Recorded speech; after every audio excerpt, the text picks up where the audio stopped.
Good evening, Mary. We're having a family gathering at our house this coming Saturday. You're coming, right, Mary? Yes, of course. Dan and I will be there. But I'm telling you, you'd better dress properly. What? You're always so plain, aren't you, Mary? I'm sure you know that. Many of my relatives are business owners or rich people. I'm sure everyone craves something decent. This time, I'm going to order some caviar.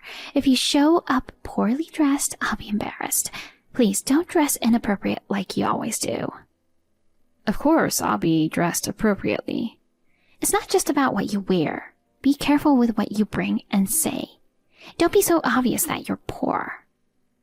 I think you have misunderstood something. I'm not poor. Don't lie to me.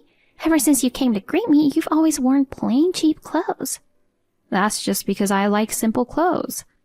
Dan is also he just got married so earlier than John, and with a poor woman who's way under his league. I'm not poor. Yeah, whatever. You just don't want to admit it. But you're still working, aren't you? Yes, I am. Why don't you stop working and become a full-time housewife? Dan works for a big company. You can live on his salary alone, right? But you just have to refuse to quit your job. I think it's because you grew up poor and you are uncomfortable unless you're working hard. I can live on Dan's salary alone. I work because I love my job. I want to save for when we have children in the future.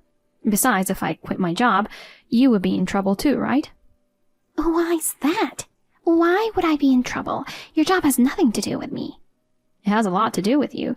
I mean, if you hate me so much, I'll skip the dinner party. What? You insisted that Dan and I attend. I was planning to go too. But if you're just going to complain me about being poor and unfit for Dan, I don't have to attend. No, Mary, you have to come too. Why is that? If my son and his wife don't come, I don't know what my relatives will say. Oh, by the way, you said this time it's your treat. Just to be sure, may I ask about the budget for the dinner party? Budget? Well, it's probably going to be around $4,000. What? That much? Why are you so surprised? Wait a minute. There will be a little more than 10 people there that day, right? That's right. Isn't 4,000 for 10 people way too much? We're ordering high-end caviar. It should cost around 4,000, right? 4,000 is... That means enough to pay the 2-month mortgage. Huh? Mortgage? It's a once-a-year dinner party, so I can understand why you're so excited about it. But if you can afford such an extravagance, shouldn't you first use the money to pay off the monthly mortgage? Don't you think your priorities are out of order? Huh? Priorities? Why should I care about that? Because it costs $1,500 every month to pay the mortgage on the house. That's something you and Dan should take care of on your own. Please, don't rip me off. I'm not. I'm only talking about the obvious. Oh, well, if you're worried about the loan, why don't you save money? Well... Oh my God, it's no use talking to you. I told you I'd treat you to a delicious caviar dinner, but all you do is complain. Anyway, you must dress properly for the dinner party. Is that clear? What? Wait a minute, Emmy.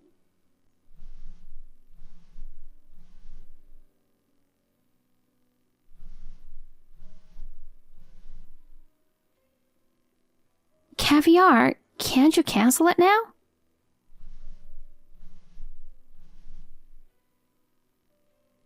Emmy. Mary, about that dinner party we talked about the other day, I've changed my mind. Ah, did you cancel the caviar? I'm glad. After all, 4,000 is too much. What? What are you talking about?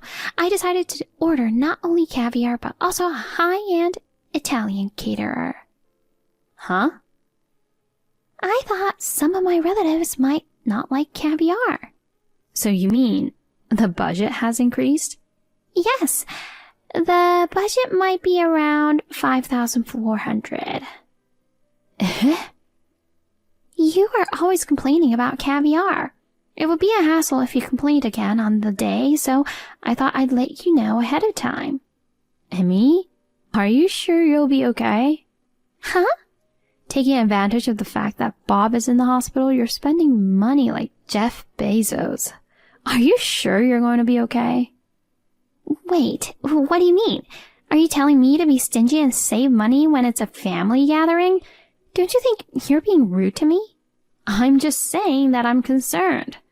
I haven't fallen so low that you have to worry about me. But the mortgage... What? Are you talking about that again?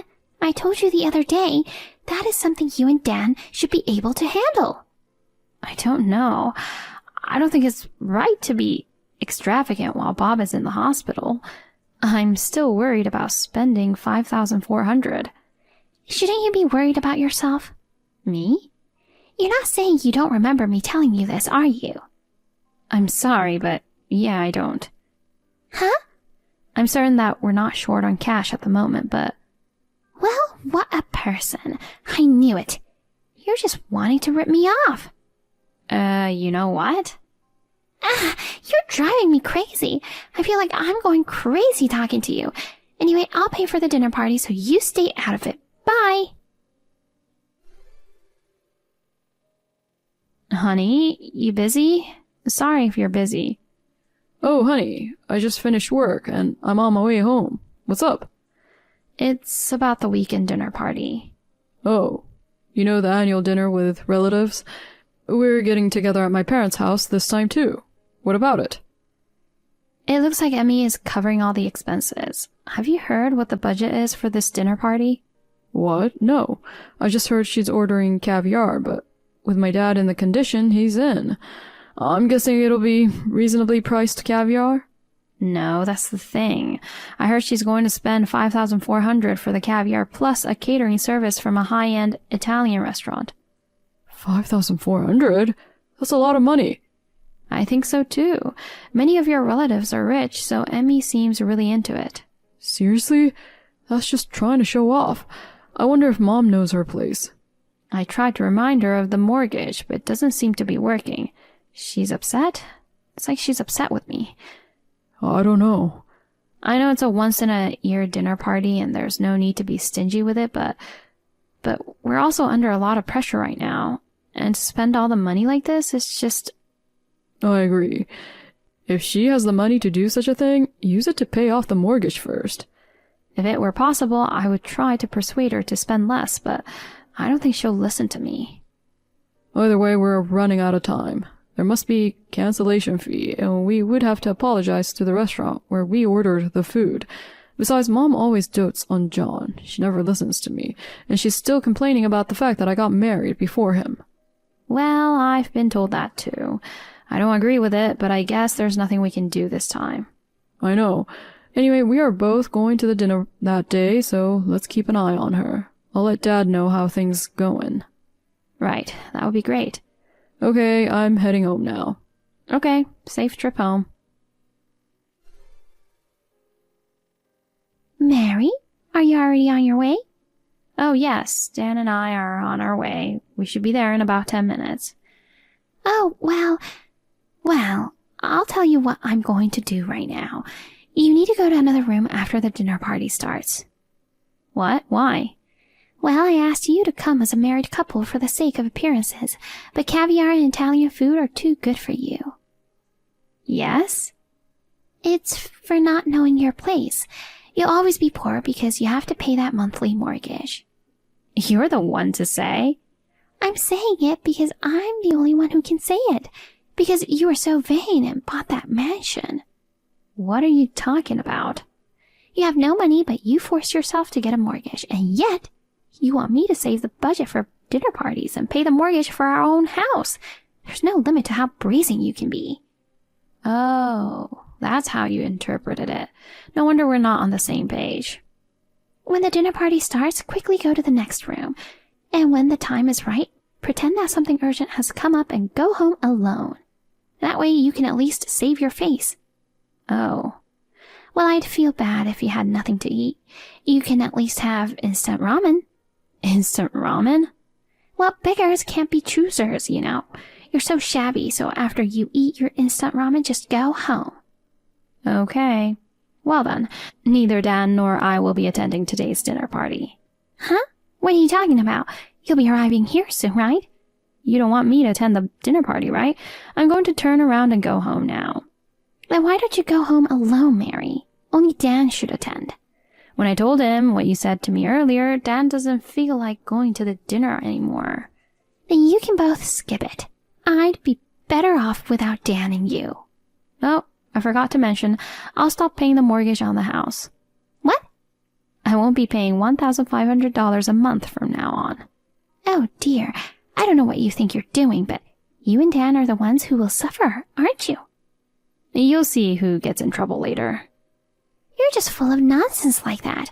I'll enjoy the caviar and Italian food. You guys can do whatever you want.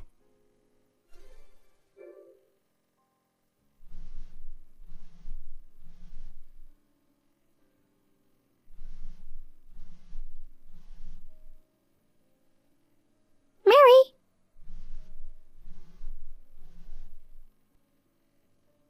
Hey, please pick up the phone. Good evening, Emmy. What's wrong? I'm in trouble. What is? It's the monthly mortgage. Oh. Is it true that you are paying for my house, not the mansion you live in with Dan? That's right. Who told you that? From all my relatives who were at the dinner party. I see. My relatives asked me why Dan and Mary weren't there, so I told them that you were trying to make me pay the mortgage on your house. Then all my relatives said, it's the opposite. I just thought that it was a bad joke. But then I got a call from the bank saying that I hadn't paid this month's mortgage due to insufficient balance in my account. I didn't think it was true. Yes, I have been transferring $1,500 each month to Bob's account for mortgage. Why didn't you tell me that earlier? You embarrassed me in front of my relatives. I told you at the family meeting. Huh? Bob had to be hospitalized suddenly, and he had to take a leave of absence from work. He might not be able to pay the mortgage during that time, because the treatment is going to cost a lot of money. So since I earn more than Dan, I am responsible for the monthly payment of $1,500 for the time being. I can't believe that you are making more money than Dan. No, that's not the point. What about the mansion? Bob was hospitalized at the same time when you and Dan moved into the mansion. That's why I thought the mortgage was for the mansion. The house was given to me by my grandfather. Huh? Your grandfather? I'm sure I told you that. That house was originally my grandparents'. They were getting old and it was getting too much for them to manage, so they decided to move into a small bungalow. Right around that time, Bob was hospitalized and I had to pay the mortgage. My grandfather, who was worried about our life, asked us if we would like to move into the house they lived in. So that's what happened. Bob suggested that I move in with you. That way, it would make more sense for me to pay the mortgage. But you were so strongly against it. So we decided to live in my grandfather's house while paying only the mortgage on your house. Are you telling the truth? John is still single, but you said you only want to live with him and his wife in the future and refused to live with us, didn't you?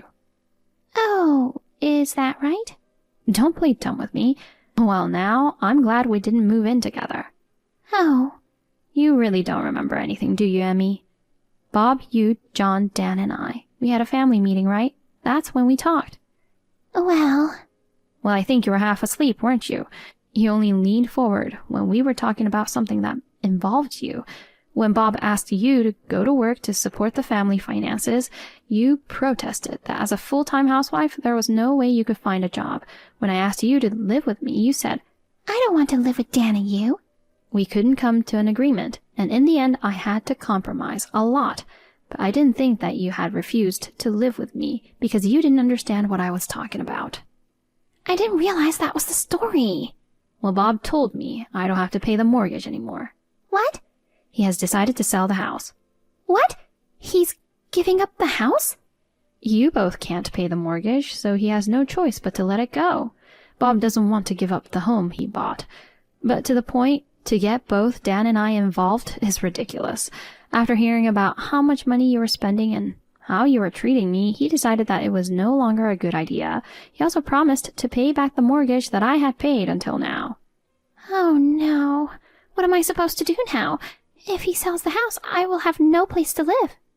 I'm sure that's true. Don't say I'm sure like it's someone else's problem. I am your in-law.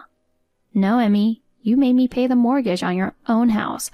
I can't consider someone who makes me pay their own mortgage and then calls me poor to be my in-law. I didn't know you were paying my mortgage. It's not my fault. It's not that you didn't know. It's just that you didn't listen to me. I'm sorry I called you poor, so please convince Bob not to sell the house. You can tell that directly to Bob. Well, Bob will be discharged soon, right? I'm sure you'll have a lot to talk about then. Please ask him about the future. Mary? I have nothing more to say, so if you'll excuse me. Well then. So long, Emmy. Bob finished his treatment and was safely discharged from the hospital. Then we had another discussion at my in-law's house. Although Emmy was strongly opposed to the idea, it was agreed that my in-law's house would be sold. After that, Bob scolded Emmy for spending $5,400 at a dinner party. Furthermore, Bob and John were very hard on her for continuously verbally abusing me despite the fact that I was paying the mortgage. Emmy cried and pleaded for forgiveness, but Bob's anger did not abate. Finally, they got divorced. After being evicted from that house, she rented a small apartment and started living alone. She was planning to move in with John when he got married. But to her surprise, John got married to a foreigner and went abroad. Emmy, who is now completely alone, is living a life of poverty and draining what little money she has left from her share of the property. Bob, on the other hand, lives with Dan and I in the house given to me by my grandfather. Dan and I are busy working together, but Bob actively takes care of the house, which has been very helpful to us. I would like to continue to live with my family on good terms.